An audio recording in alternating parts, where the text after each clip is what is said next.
तो show time में आप सबका स्वागत है, जहां पर हम देख रहे हैं ट्रू ब्लड का एपिसोड नंबर 9, जहां पर हमने देखा लॉन्ग शैडो ने सुकी को मारने की कोशिश की क्योंकि उसका नाम सामने आ चुका था चोरी में। बट यहां पर बिल सुकी की जान तो पक्का बचाएगा, इसलिए उसने लॉन्ग शैडो को मार दिया। और यहां पर जैसे वो मरा, सारा ब्लड सुकी के ऊपर गिर गया और ये देख के जिंजर डर के चिल्लाने लगी। और यहाँ पर पैम और एरिक कोई रिएक्शन दे ही नहीं रहे थे, जिसको देख के बिल थोड़ा टेंस्ड होने लगा कि उसने अपने ही काइंड को मार दिया एक लड़की के लिए, तो शायद प्रॉब्लम बड़ी हो सकती है और शायद होने भी वाली थी।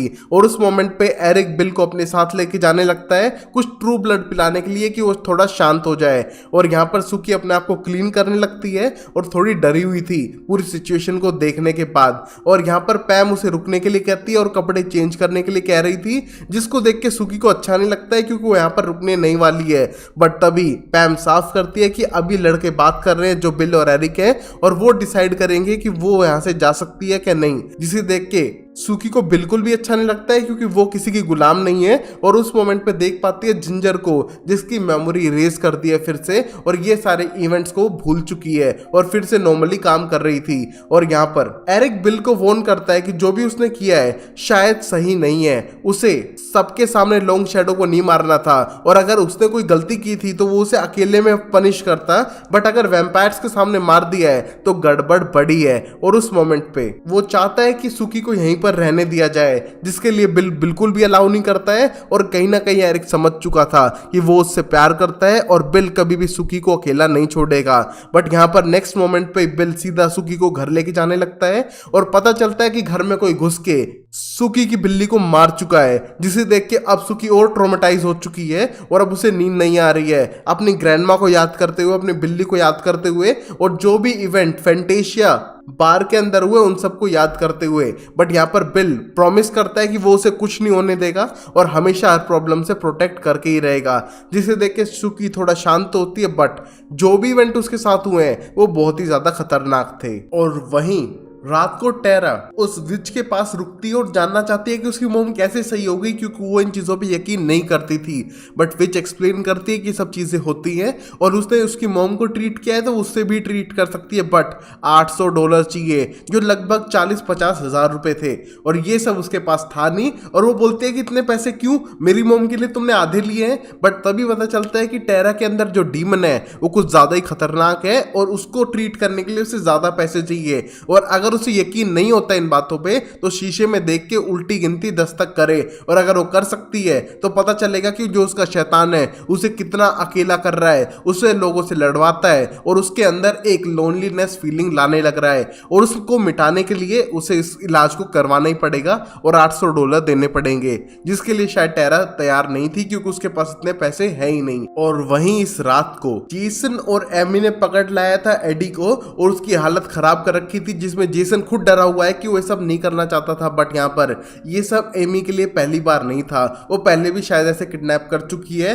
और अब जेसन की मोटी बुद्धि पे थोड़ा सा असर पड़ रहा था कि यहाँ पर एमी खतरनाक है और वो किडनैप कर रही है वैम्पायर्स को, तो उसके साथ बिल्कुल नहीं रहना चाहिए। बट भाई दिल तो पागल है, पागलों की तरह प्यार करने लगा एमी को, तो अब उसका हाथ बटा रहा था, जिसमें हम देखते हैं कि वो उसे लेकर जाता है अपने घर पर और नीचे बेसमेंट में बांधने लगता है। और यहाँ पर एडी का पूरा चेहरा खराब हो चुका था उस सिल्वर की वजह से। और यहाँ पर जेसन को डर लग रहा था कि उसे ये सब नहीं करना चाहिए, अगर कोई गड़बड़ हो गई तो पुलिस ने पकड़ लिया तो। बट यहाँ पर एमी को कोई डर नहीं लग रहा है और वो उसको पकड़ने के बाद उसका प्योर ब्लड निकालने लगती है और जेसन को भी ऑफर करती है। बट यहाँ पर जेसन पीने के लिए तैयार नहीं है, जिसे देख के एडी समझ पा रहा था कि यहाँ पर जो भी ये गलत काम कर रहा है ये एमी है, ना कि ये लड़का। और यहाँ पर एमी के ज्यादा फोर्स करने पे वो ब्लड पीने लगता है और यहाँ पर जैसे ब्लड पीते हैं दोनों इंटीमेट होने लगते हैं। और यहाँ पर एडी जिसको बांध के रखा हुआ है वो सब मोमेंट देख रहा था जहां पर ब्लड पीने के बाद दोनों मदहोश हो रहे थे। और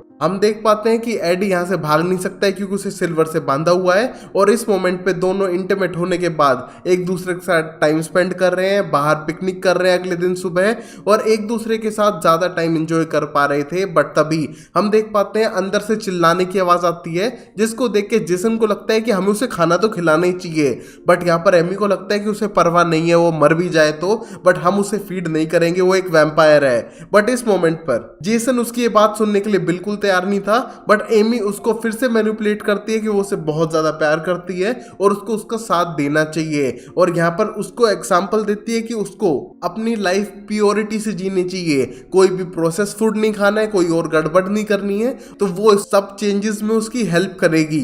और यहाँ पर दोनों किस होके इंटीमेट करते हैं और अंदर से चिल्लाने की आवाज आ रही थी एडी की, जिसको दोनों इग्नोर कर रहे थे क्योंकि वो दर्द से चिल्ला रहा है, क्योंकि उसे सिल्वर से बांधा हुआ था और वो बहुत लंबे टाइम से फीड नहीं कर पाए किसी के ऊपर। और वही हम टेरा को देख पाते हैं जिससे मिलने के लिए सैम आ चुका था, बट इस मोमेंट पे टेरा उल्टी काउंटिंग करने की कोशिश कर रही थी जहां पर उसकी मॉम उसे डिस्टर्ब करती हैं। और यहाँ पर टेरा को लगता है कि शायद उसके साथ रियल में कोई प्रॉब्लम है और वहां पर उसकी मॉम उस पर गुस्सा है कि ये व्हाइट लड़का उससे मिलने क्यों आया है, क्या वो उसके साथ कुछ गुलू गुलू कर रही है, जो बिल्कुल भी अलाउड नहीं है। बट यहाँ पर मॉम को इग्नोर करते हुए टेरा सैम के साथ बाहर जाती है, जहां पर सैम उसे सॉरी बोलता है कि शायद अगर उसने कुछ गलत कहा हो जिससे कि वो उससे नाराज है। बट यहाँ पर उसको साफ करती है कि उसे इंटीमेट होने के लिए उसका साथ चाहिए था और उस सैम के साथ कोई रिलेशनशिप नहीं रखना चाहती है।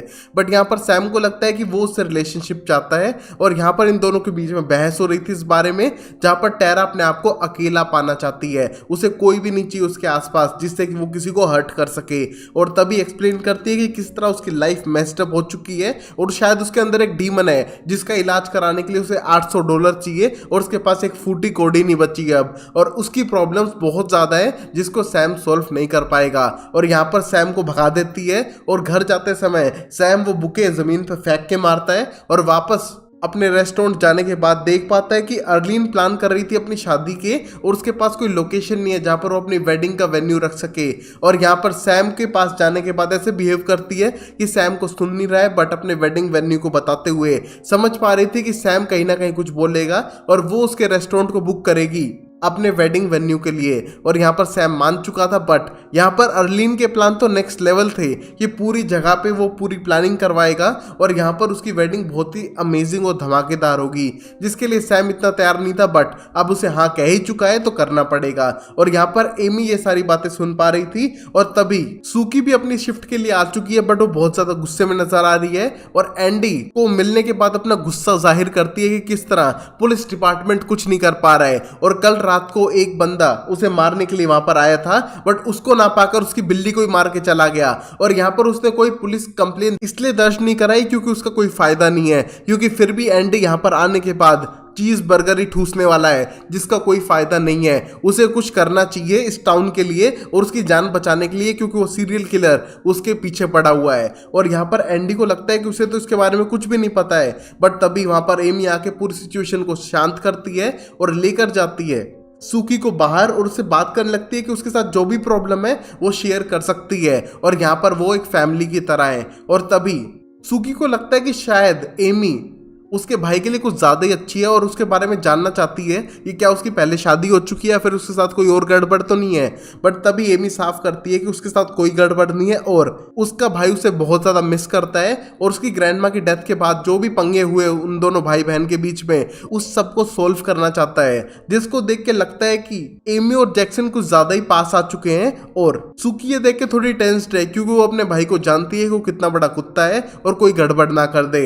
और यहाँ पर एमी बोलती है कि उसे पता है कि वो उसके भाई के लिए कुछ ज्यादा ही अच्छी है, बट वो यहाँ पर खुश है इस फैमिली को पाके। और जैसी सुकी है उसको बहुत ज्यादा लोग पसंद करते हैं और वो भी उन लोगों की लिस्ट में ऐड होना चाहती है क्योंकि वो एक फैमिली बनना चाह रही थी, जिसको देख के सुकी थोड़ा खुश होने लगती है कि कोई तो है जो उसकी बात सुनने के लिए तैयार है। और अब जेसन अपने वर्क ड्यूटी पे था और यहाँ पर उसे लगता है कि जो भी बातें एमी ने कही है वो सच है कि सब कुछ कनेक्टेड है, हम पेड़ से कनेक्टेड, हम दूसरी दुनिया में है ये सब। बट हम देखते हैं तभी उसको लगता है कि उसका दोस्त रेने पेड़ को हार्म करने की कोशिश कर रहा है ड्रिल करते हुए, तो उसे धक्का मार के गिरा देता है। और ये देख के वो डर चुका था क्योंकि उसकी जान भी जा सकती थी इस ड्रिल मशीन से। और यहाँ पर वो एक्सप्लेन करता है कि इस पेड़ को हार्म हो रहा था और ये सब नहीं करना चाहिए। और रेने को इतना गुस्सा आता है कि उसे लगता है कि वो मुंह तोड़ देगा जेसन का, क्योंकि अगर वो पेड़ के लिए अपने दोस्त को मरवाने के लिए तैयार है तो वो दोस्ती भाड़ में गई उसके, क्योंकि कुछ टाइम बाद उसकी शादी है और ये सब उसको नहीं करना चाहिए। और गुस्से में वहां से जाने लगता है। और यहाँ पर बार बार उसका दोस्त जेसन को शांत करने की कोशिश कर रहा था, बट जेसन को गुस्सा आता है और वो ड्यूटी के बाद सीधा घर जाने लगता है और वो बहुत ज्यादा फ्रस्ट्रेटेड था। और यहाँ पर अभी भी चिल्लाने की आवाजें आने लग रही थी एडी की, जिसको देख के उसे गुस्सा आता है। बट एडी उससे रिक्वेस्ट करता है कि थोड़ा उसे ऊपर उठा दे उसे लंबे टाइम से ब्लड नहीं पिया है और उसकी हालत खराब है बहुत बुरी तरह से। और यहाँ पर उसने इतना पेन कभी नहीं सहा जिंदगी में, जब वो इंसान भी था तब भी, जितना उसे अब ब्लड ना पीने पे हो रहा है। जिसको देख के जेसन उसके पास बैठ के बातें करने लगता है, जहां पर पता चलता है कि एडी बुरा इंसान नहीं था, उसकी जिंदगी थोड़ी प्रॉब्लम से चल रही थी और उसकी वाइफ को उसका छोटा सा सीक्रेट पता चल गया, इस वजह से वो छोड़ के चली गई थी इसे। और यहाँ पर एक वैम्पायर ने उसे टर्न कर दिया, और यहाँ पर वो वैम्पायर इसलिए बनना चाहता था क्योंकि कहीं ना कहीं लोग उससे अट्रैक्ट होंगे, और ऐसा तो हुआ नहीं, बट अब वो किडनैप हो चुका है और यहाँ पर मरने लग रहा है, और यहाँ पर उसकी हेल्प करने वाला कोई नहीं है। और हम देखते हैं ये सब सुनने के बाद एडी की हेल्प करने के लिए तैयार था जेसन, और यहाँ पर कहीं ना कहीं जेसन सॉफ्ट कॉर्नर रख रहा था एडी के लिए, क्योंकि वो बुरा इंसान या वैम्पायर नहीं था। और तभी आप इस वीडियो को लाइक कर सकते हो, चैनल को सब्सक्राइब कर सकते हो, और सपोर्ट करने के लिए अच्छे से कमेंट कर सकते हो, जिससे कि मैं आपके लिए और सीरीज भी बनाता रहूं। और फिर जेसन भी फ्रैंक हो जाता है और एडी को अपनी स्टोरी बताता है किस तरह उसकी ग्रैंड माँ थी, उसके ग्रैंड पा नहीं थे। बट तभी एडी को लगता है कि एक मेल फिगर का होना जरूरी है लाइफ में, और यहाँ पर अगर उसके पास डैड या फिर ग्रैंड पा होते तो शायद उसकी स्टोरी अलग होती और जेसन शायद और अच्छा बंदा बन सकता था। और यहाँ पर उसे भी अपने बेटे के लिए होना था, जो नहीं हो पा रहा है। और यहाँ पर जेसन को लगता है कि ऐसी जरूरत नहीं है, वो एकदम परफेक्ट है बिना डैड के भी। बट वहीं हम देखते हैं कहीं ना कहीं एडी समझाने की कोशिश कर रहा था कि उसकी चॉइस बुरी है और जो भी हरकत वो कर रहा है वो एक अच्छा आदमी नहीं करेगा। और यहाँ पर इन सब बातों को सुनने के बाद जेसन अपना ड्रीम बताने लगता है कि किस तरह वो एमी से शादी करके अपनी लाइफ परफेक्ट करना चाहता है। बट तभी एडी एक्सप्लेन करता है कि उससे शादी मत करना, वो साइकोपैथ है। और यहाँ पर ये सुन के जेसन को गुस्सा आने लगता है, क्योंकि उसे वो बहुत ज्यादा पसंद थी और वो उसे बहुत ज्यादा अच्छी लगती है। और यहाँ पर तभी एडी एक्सप्लेन करता है कि वो बिल्कुल पागल है, वो मुझे मार देगी, वो साइकोपैथ है और तुम्हें उससे शादी नहीं करनी चाहिए। बट यहाँ पर इसकी बात ना सुनते हुए जेसन वहां से जाने लगता है, और कहीं ना कहीं एडी सही कह रहा था, क्योंकि वो साइकोपैथ है और वो कुछ भी किसी के साथ भी कर सकती थी। और उसी मोमेंट पे हम देखते हैं टेरा अपनी वर्क के लिए आ चुकी थी, और यहाँ पर उसको अपने कैबिन में नजर आते हैं $800, जिसको देख के वो बात करना चाहती है सैम से कि उसे ये पैसे नहीं चाहिए। बट यहाँ पर सैम उसकी सुनने ही नहीं वाला है, क्योंकि वो काम पे ध्यान दे रहा है और उसको इसके बारे में जानना नहीं है। और कहीं ना कहीं सैम हेल्प करने की कोशिश कर रहा था टेरा को इस बुरी सिचुएशन में, और उसी मोमेंट पे हम देख पाते हैं बुरी सिचुएशन में तो फंस चुका था बिल, जहां पर अभी एरिक पैम और एक चाओ नाम के बंदे के साथ आ चुका है, जो उसको लेकर जाएंगे यहाँ से कत्ल के इल्जाम में। और यहाँ पर ये सब सुनने के बाद वो थोड़ा टेंस था, बट जाने से पहले एरिक से परमिशन मांगता है कि वो सुकी को बताना चाहता है कि वो कुछ टाइम के लिए यहाँ से जाने वाला है। और याद रखना एरिक, ये सारी सिचुएशन तभी हुई है जब सुकी को मैं तुम्हारे लिए लेकर आया था, जिससे कि वो तुम्हारी हेल्प कर सके, इस चीज को भूलना मत। और यहाँ पर एरिक कुछ भी रिएक्ट ना करते हुए सीधा जाने लगते हैं मरलोड्स के रेस्टोरेंट में, जहां पर जाने के बाद सब लोग हैरान थे कि यहाँ पर 4 वैम्पायर, सब लोग शौक थे। और उसी मोमेंट पे सुकी से ना मिलते हुए सीधा सैम से मिलने के लिए जाता है बिल, और उसे रिक्वेस्ट करता है कि जब तक वो यहाँ पर नहीं रहेगा उस टाइम पे वो हेल्प करे और प्रोटेक्ट करे सुकी को, क्योंकि उसकी जान खतरे में पड़ सकती है। और यहाँ पर सैम बिल के लिए नहीं करने वाला था, बल्कि वो करना चाहता है क्योंकि वो सुकी को कहीं ना कहीं पसंद करता है और वो सुकी को प्रोटेक्ट करके ही रहेगा। और यहाँ पर वो एक दूसरे को नापसंद करते हुए भी सुकी के लिए डील करने के लिए तैयार थे। और जहां पर हम देखते हैं जाते टाइम वो नोटिस करता है कि यहाँ पर एरिक अपने फैंटेशिया बार के कूपन सब लोगों को बांटने लग रहा था और इनवाइट करता है कि तुम मेरे बार में आ सकते हो। और यहाँ पर ये खतरनाक था, क्योंकि फैंटेशिया बार वैम्पायर्स का है और वहां पर बहुत सारी चीजें गलत होती रहती हैं। और तभी बिल लेकर जाता है सुकी को बाहर, जहां पर उनके पास सिर्फ 3 मिनट है एक दूसरे से बात करने के लिए। और उस मोमेंट पे बिल बोलता है कि जो भी मैंने किया है उसकी शायद मुझे सजा मिल सकती है और लंबे टाइम के बाद ही मैं यहाँ पर वापस आ पाऊं, बट तब तक के लिए सैम को मैंने समझा दिया तुम्हें प्रोटेक्ट करने के लिए, क्योंकि तुम्हारे पीछे कोई कातिल पड़ा हुआ है और तुम्हें बात माननी पड़ेगी सुकी, और प्लीज जिद मत करना।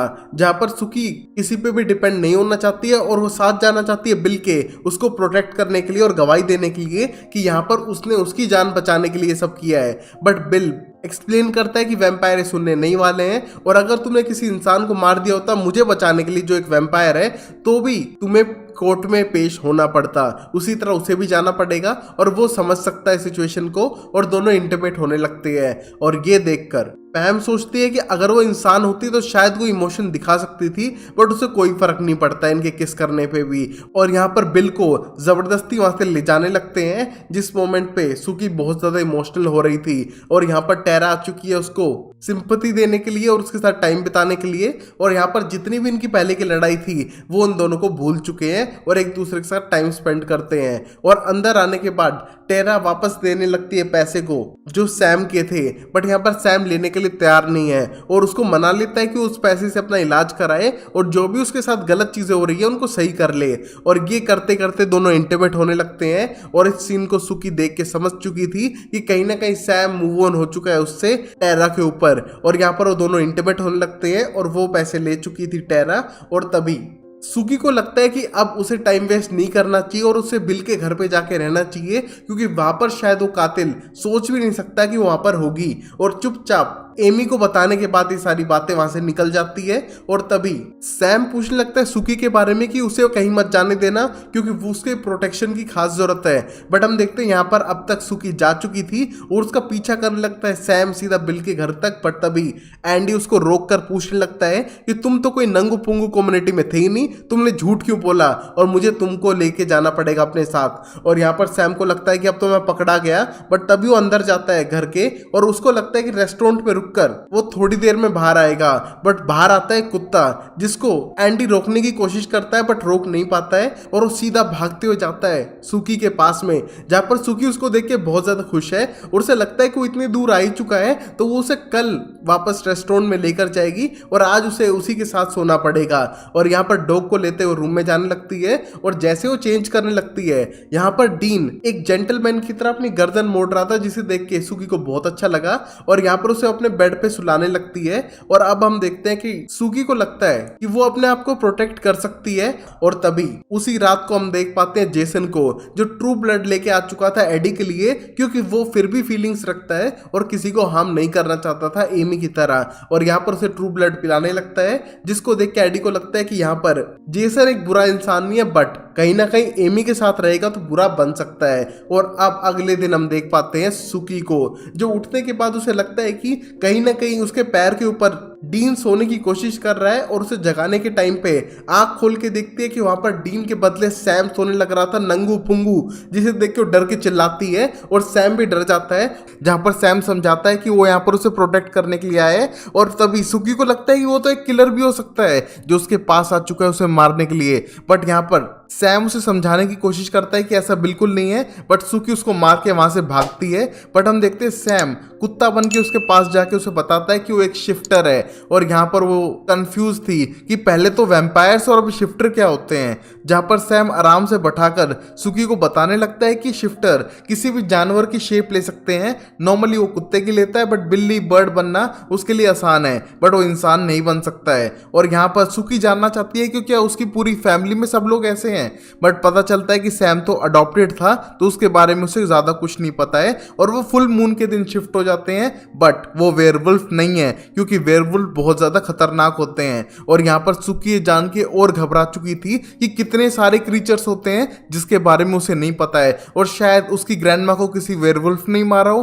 बट यहाँ पर सुकी बहुत बुरी तरह से डर चुकी थी इन बातों को जान के, क्योंकि सैम को कई सालों से जानती है और उसने ये बात कभी भी उसे नहीं बताई। और तभी सुकी बहुत ज्यादा इमोशनल हो चुकी थी और जैसे सैम उसके पास जाने की ट्राई करता है वहां पर सुकी नहीं समझती है उसकी बातों को और उसको डांटने लगती है कि वो उसे किस करने वाला था और आगे पता नहीं क्या क्या चीजें होने वाली थी और उसने अपने शिफ्टर होने के बारे में उसे नहीं बताया, तो उससे बहुत ज्यादा गुस्सा है वो। बट यहाँ पर सैम को लगा कि सुकी समझेगी, शायद दूसरे ना समझे बट सुकी तो समझ सकती है ना क्योंकि वो भी डिफरेंट है। बट यहाँ पर सुकी को लगता ही नहीं है कि वो डिफरेंट है और यहाँ से गुस्से में जाने लगती है और सैम को अपने आप पे बहुत गुस्सा आता है क्योंकि उसे टर्न नहीं करना था और अपना सीक्रेट नहीं बताना था। और तभी हम टेरा को देख पाते हैं उन्हीं जंगलों में जहां पर वो विच से मिली थी और उसको $800 दे दिए हैं। और यहाँ पर ये विच अपना रिचुअल स्टार्ट करती है और उस मोमेंट पे उसके हाथ पे थूकती है और उसको उसके आंखों पे रगड़ने के लिए कहती है, जिसके लिए टेरा साफ मना करती है। बट इस रिचुअल को परफॉर्म करने के लिए वो रेडी थी। जहां पर टेरा को वो कुछ ड्रिंक पीने के लिए देती है, जहां पर वो टेरा के अंदर से हेट और ये डीमन को बाहर निकाल के फेंक देगी। और विच एक्सप्लेन करती है कि यहाँ पर जंगल में रहना बेटर है क्योंकि यहाँ पर डीमंस नहीं होते, असली डीमंस तुम्हारे शहरों में हैं जिनसे मैं बच के यहाँ पर आ चुकी हूँ। और यहाँ पर टेरा को ड्रिंक पिलाने के बाद यहाँ पर उल्टियां होने लगती हैं क्योंकि उसकी हालत खराब हो रही थी और ये रिचुअल का एक पार्ट था जहाँ पर वो उल्टी करने के बाद हलुसिनेट करती है एक बच्ची को जो वो खुद थी बचपन में, और हम देखते हैं उसको देख के डरने लगती है। बट तभी विच एक्सप्लेन करती है कि ये डीमन है, इससे डरो मत और उसको मार दो। और यहाँ पर उसको चाकू देती है और वो हवा में उस बच्चे को मार डालती है और चाकू पे असली खून भी लग चुका था जिसको देख के टेरा डर चुकी है। और इस मोमेंट पे विच उसे एक्सप्लेन करती है कि तुम्हारा डीमन मर चुका है और अब तुम बिल्कुल सेफ हो। और यहाँ पर वो बहुत ज्यादा इमोशनल थी बट उसको लगता है कि चलो उसका डीमन तो निकल गया। और अगली सुबह जाती है सीधा अपनी मॉम के पास ये गुड न्यूज देने के लिए, जिसको देख के उसकी माँ बहुत ज्यादा खुश थी। और वो दोनों प्लान करते हैं कि एक दूर लंबी ट्रिप पे चलते हैं कुछ खाने के लिए, जहां पर दोनों जाते समय बात करते हैं कि किस तरह टेरा की मॉम के पास लाइसेंस नहीं है तो वो गाड़ी चला नहीं पाएगी और उसको टेरा पे डिपेंड होना पड़ेगा। बट यहाँ पर टेरा इतनी खुश थी कि वो ये सब करने के लिए तैयार है। जहां पर उसकी मॉम की थोड़ी तबीयत खराब होने पर वो एक फार्मेसी पे रुककर अपनी मॉम के लिए दवाइयां लेने लगती है। और तभी टेरा को नजर आती है वही लेडी जो अपने आप को विच कह रही थी और वो टेरा को देख के डरने लगती है और यहाँ वहां भागती है। बट टेरा उसको पकड़ के पूछती है कि ये सारा झूठ क्यों बोला, जहां पर विच एक असली विच ना होकर एक लेडी थी जो फार्मेसी में काम करती है और उसने सब झूठ बोला एक्स्ट्रा पैसे कमाने के लिए। और यहाँ पर उसकी हालत खराब है क्योंकि उसका एक बेटा लड़ाई के लिए गया हुआ एक जेल में है और उसके 3 बच्चे हैं और उन सबको संभालने के लिए उसे पैसों की जरूरत थी, इसलिए उसने उसे ठगा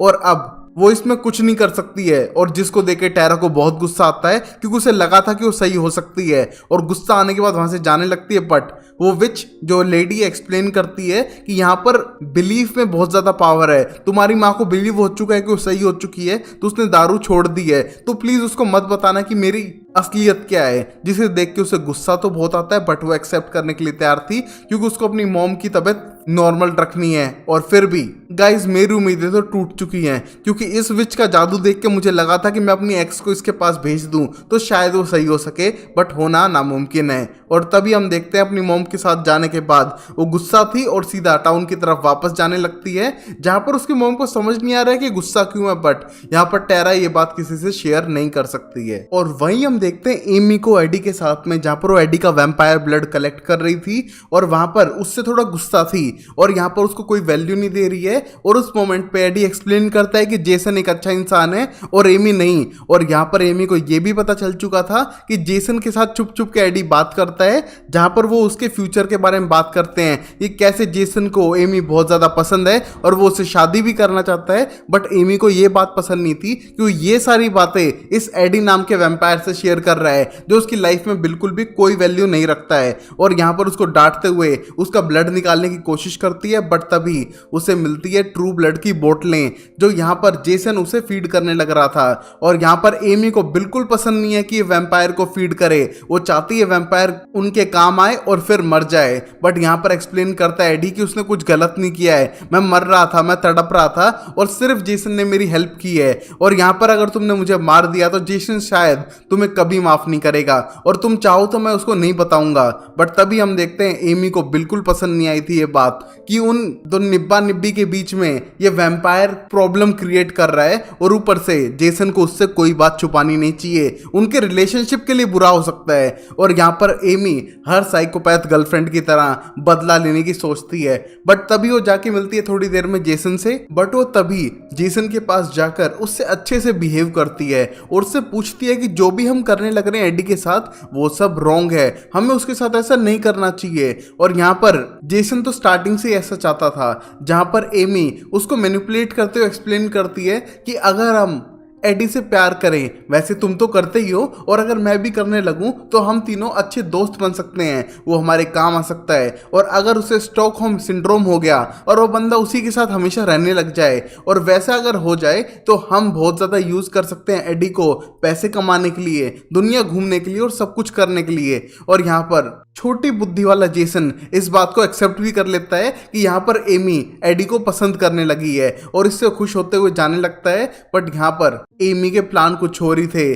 जहां पर वो एडी को अपने रिलेशनशिप से निकालना चाह रही थी। और गाइस, आपकी गर्लफ्रेंड कुछ आपसे ज्यादा ही स्वीट है तो समझ लो गड़बड़ पक्का होने वाली है। और फिर हम लाफायेट को देख पाते हैं, जिसके पास उसका busy politician friend vampire blood मांगने के लिए आया था, क्योंकि नर्वस है स्पीच देने से पहले, उसे थोड़ा वैम्पायर ब्लड चाहिए। बट यहाँ पर लाफायेट के पास कोई ब्लड था नहीं और वो रात को कलेक्ट करने जाएगा, तो उसके साथ इंटीमेट होने की कोशिश करता है जिससे उसका मूड फ्रेश हो जाए। और यहाँ पर उसका दोस्त ये सुन के भी खुश था।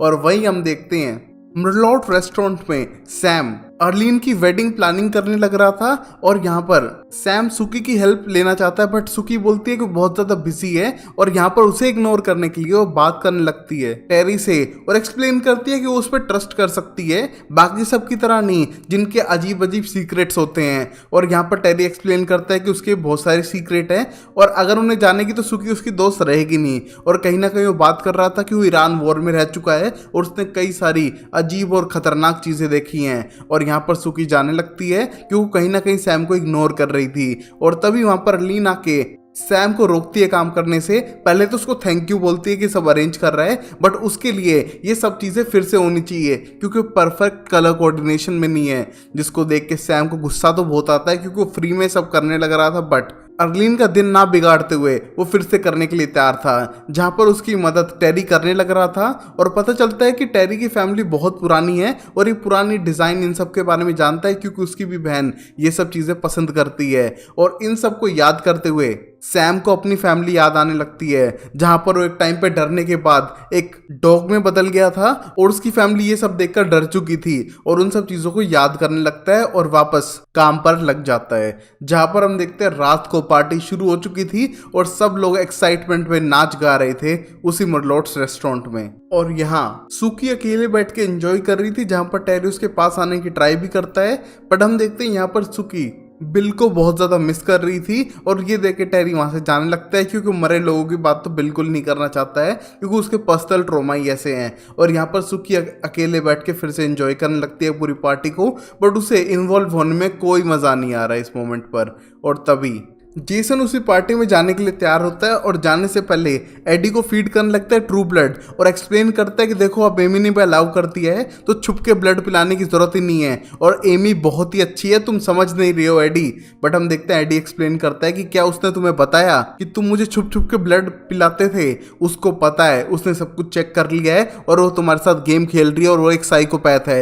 बट यहाँ पर जेसन बोलता है मेरे साथ कोई नहीं खेल सकता, मैं यहाँ पर स्मार्टेस्ट हूँ।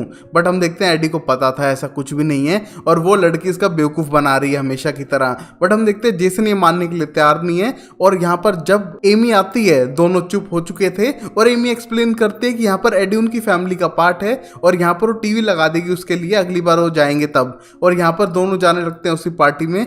और अब एडी सोच रहा है कि उसकी मौत पक्का पास ही आने वाली है क्योंकि एमी पूरी साइकोपैथ है और उसे मार देगी। और यहाँ ब्लड कलेक्ट करने के लिए एडी के घर पे जा चुका है लाफायेट और वहां पर उसके ना मिलने पर उसे डर लगने लगता है कि अगर दूसरे वैम्पायर्स को बात पता चली कि वो ब्लड चुराने लग रहा है तो उसकी खैर नहीं है। और उसको लगता है कि पक्का ये जेसन नहीं किया है और वो जेसन को ढूंढने के लिए उसी पार्टी में जाने लगता है। और हम देखते हैं यहाँ पर लाफायेट की हालत सच में टाइट है।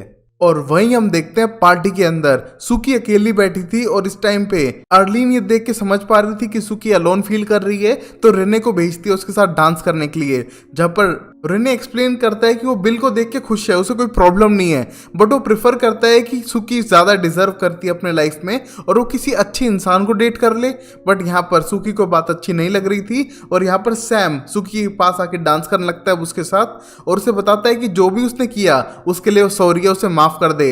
बट यहाँ पर सुकी उसे माफ नहीं करने वाली थी क्योंकि अपनी जिंदगी का सबसे बड़ा राज उसने छुपाया है उससे और उसको पसंद नहीं आया कि वो टेरा के साथ रिलेशनशिप भी कर रहा है और उसको कुछ भी नहीं बता रहा है। और इस मोमेंट पे अब सैम को गुस्सा आने लगता है, जैसे कि सुकी अपनी सारी बातें उसे बताती हो और यहाँ पर वो क्या डिजर्व करती है। अगर वो एक शेप शिफ्टर है तो इसमें उसकी प्रॉब्लम नहीं है और गुस्से में वहां से जाने लगता है क्योंकि उसे लगता है कि शायद उसे सुकी पे कभी ट्रस्ट करना ही नहीं चाहिए था, जिसको देख के सुकी को बुरा लगने लगता है। और वहीं पार्टी में आ चुका था जेसन जो अपने दोस्त होयट और रेने के साथ ड्रिंक करने लगता है और यहाँ पर सब लोग खुश थे, स्पेशली होयट। एमी को देख के कि शायद वो जेसन की बेस्ट गर्लफ्रेंड है जो उसे भी पसंद आई है और शायद जेसन को जल्दी से जल्दी शादी कर लेनी चाहिए इस लड़की से।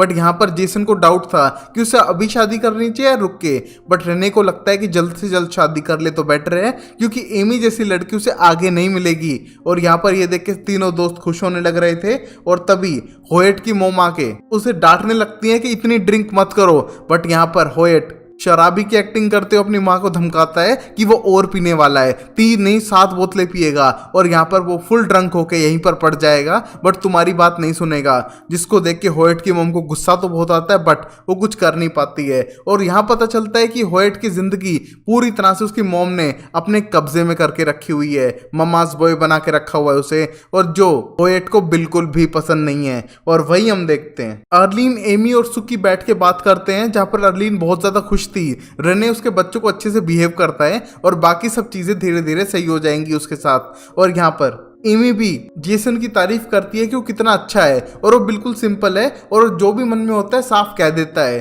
बट सुकी का मानना था कि उसका भाई जेसन सोचता ही तो नहीं है, उसमें बुद्धि हो तभी तो सोचेगा और हर कोई ना कोई सीक्रेट तो पक्का रखता है क्योंकि कहीं ना कहीं वो अब सैम से गुस्सा थी और उसे लगता है कि सारे मर्द लोग कुछ ना कुछ झूठ बोलते ही हैं। जिसको देख के अर्लीन और एमी को समझ नहीं आ रहा था कि यहाँ पर सुकी इतना गुस्सा क्यों है। और तभी हम टेरा को देख पाते हैं जो फुल ड्रंक है क्योंकि उसने इतने सारे पैसे लॉस्ट कर दिए हैं और उसका कोई इलाज हुआ नहीं उस विच से।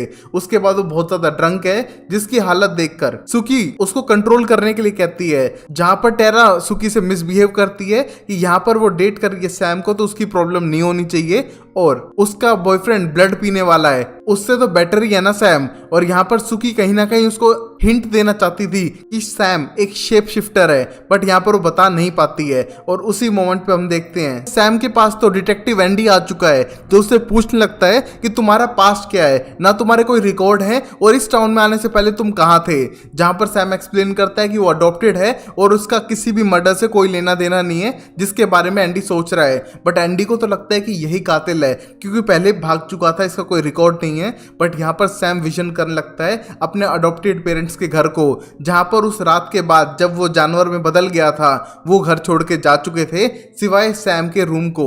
और हम देखते हैं इस मोमेंट पे बहुत ज्यादा इमोशनल था उन चीजों को सोचकर और यहाँ पर एक्सप्लेन करता है कि उसने कुछ गलत नहीं किया है, उसके पेरेंट्स अडॉप्टेड थे और वो एक कातिल नहीं है। बट यहाँ पर एंडी तो उसका पीछा छोड़ने के लिए तैयार ही नहीं है। बट तभी यहाँ पर आ चुकी थी टेरा फुल नशे में, जहां पर वो एंडी को खूब डांटती है कि यहाँ पर ये कोई काम नहीं है डिटेक्टिव पने करने का, तुम यहाँ से जा सकते हो। और उसको डांटते हुए सैम को अपने साथ ले जाने लगती है और उसके साथ इंटीमेट हो रही थी। बट यहाँ पर सैम उसे बताना चाहता है कि वो एक शिफ्टर है, एटलीस्ट वो किसी को तो सच बताए। बट यहाँ पर टेरा सुनने के लिए तैयार नहीं है और उसके साथ इंटीमेट होने लगती है। बट यहाँ पर सैम के डांटने पर उसे गुस्सा आता है और इन दोनों के बीच झगड़ा होता है क्योंकि सैम जानना चाहता था कि यहाँ पर क्या उसका विच क्राफ्ट से उसका डीमन निकल गया, क्या वो सही फील कर रही है। बट यहाँ पर टेरा बताना ही नहीं चाहती है क्योंकि उसे पता है कि उसके साथ फ्रॉड हो चुका है और वहां से गुस्से में निकल जाती है टेरा, जिसको देख के सैम को समझ नहीं आता कि टेरा ऐसा बिहेव क्यों कर रही है। और वहीं टेरा का भाई लाफायेट आ चुका था उसी पार्टी में जहां वो जेसन को ढूंढने लग रहा था और जेसन को ढूंढते ही उसके पास जाता है गुस्से में, जेसन को बताता है कि उसका बंदा जो सप्लाई करता है उसे ब्लड वो गायब हो चुका है और अगर दूसरे वैम्पायर्स को पता चला तो जिस तरह तुम्हारी दादी और 2 लड़कियां गायब हुई हैं उस तरह मैं भी गायब हो सकता हूं और तुम भी, और तुम्हें बताना होगा तुम्हारे पास है क्या। बट हम देखते हैं जेसन साफ मना करता है कि उसे नहीं पता वो किसकी बात कर रहा है। बट यहाँ पर लाफायेट बहुत बुरा डरा हुआ था और बोलता है कि वैम्पायर हमारे पीछे जरूर आएंगे, जैसे ही पता चलेगा वो बंदा गायब हो चुका है वो तुम्हें भी मार सकते हैं जैसे तुम्हारी दादी को मारा है और मैं नहीं मरने वाला हूं। और ये कहते हो डर के वहां से भागने लगता है। और अब जेसन समझ चुका था शायद गड़बड़ बड़ी है और उसको अपनी गलत करी हुई चीजें सही करनी ही पड़ेंगी। और वही हम देखते हैं सुकी को जो अकेले जाने लगती है और आइस लेने के लिए और यहाँ पर लाइट्स बंद होती हैं और उसे विजन आते हैं किसी इंसान के जो मारने के बारे में सोच रहा है और जैसे उसने पहले भी किसी को मारा होगा। हम देखते हैं उन विजन को सोचते हुए वो समझ जाती है कि जो किलर उसे मारने आ रहा है वो इस रेस्टोरेंट में अभी है और वो डर के छुपने लगती है। और जैसे ही वो अटैक करता है वो यहाँ वहां भाग के अपनी जान बचा रही थी। बट हम देखते हैं गाइस किलर स्टार्टिंग से ही सुकी के पीछे था और वो इस पार्टी में भी आ चुका है जहां पर सुकी बच तो जाती है उस किलर से, क्योंकि वहां पर सैम आ जाता है और सैम उसको अपने गले लगा लेता है और उसके करीब आने की कोशिश कर रहा था, जो सुकी ध्यान नहीं दे पा रही थी। बट गाइस मेरी निगाहें है ना ये सब ऑब्जर्व करने के लिए, मैंने ऑब्जर्व कर लिया कि सुकी को ज्यादा ही क्लोजली पकड़ रहा था और जिस मोमेंट पे सुकी बहुत बुरी डरी हुई थी। और वहीं टैरा अपने घर की तरफ निकल लेती है फुल नशे में दारू पीते हुए, क्योंकि उसकी पूरी जिंदगी झंड हो चुकी है। पहले फ्रॉड हो गया, बाद में दोस्तों से लड़ाई हो गई और वापस जाते समय उसे रोड में नजर आती है एक लेडी एक बड़े पिक के साथ, जिसको देख के वो अजीब से डरती है और अपनी गाड़ी को सीधा पेड़ में जाके ठोकती है। और इस मोमेंट पे वो लेडी स्माइल करते वहां से जाने लगती है, जैसे कि वो वेट ही कर रही थी टैरा का उसकी गाड़ी ठुकवाने के लिए। और यहाँ हम देखते हैं जेसन को, जिसे लगता है कि अब उन्हें एडी को रिलीज कर ही देना चाहिए, जहां पर उसके लिए बिल्कुल भी एग्री नहीं कर रही थी एमी। और यहाँ पर जेसन एक्सप्लेन करता है कि हमें करना ही पड़ेगा, अभी इस मोमेंट पे उसके पास कोई और चारा नहीं है। और वो किस करता है एमी को और सीधा खोलना स्टार्ट करता है, जिसको देख के एडी बहुत ज्यादा खुश था। बट यहाँ पर एमी मानने वाली नहीं थी, वो एक बड़ा सा वुडन प्लैंक लेके सीधा मारती है एडी को और उसको खत्म कर देती है, जिसको देख के जेसन डर चुका था और पता चल चुका है उसका रियल फेस कि कितनी बड़ी साइकोपैथ है एमी। बट इस मोमेंट पे कुछ नहीं कर सकता है, क्योंकि अब तो एडी मर चुका है। और अब देखते हैं जेसन की छोटी बुद्धि में अकल आती है कि नहीं, और वो एमी से रिलेशन रखेगा कि नहीं अगले एपिसोड में। और अब हम देखते हैं बिल द वैम्पायर को, जो जा चुका है एरिक और पैम के साथ अपनी सुनवाई के लिए, क्योंकि उस पे इल्जाम लगा था अपने ही काइंड को मारने के लिए, जो था लॉन्ग शैडो। और यहाँ पर मैजिस्टर फैसले करता है, जहां पर हम देखते हैं उसने एक का फैसला सुनाया था जिसने दूसरे वैम्पायर की ह्यूमन पे फीड किया था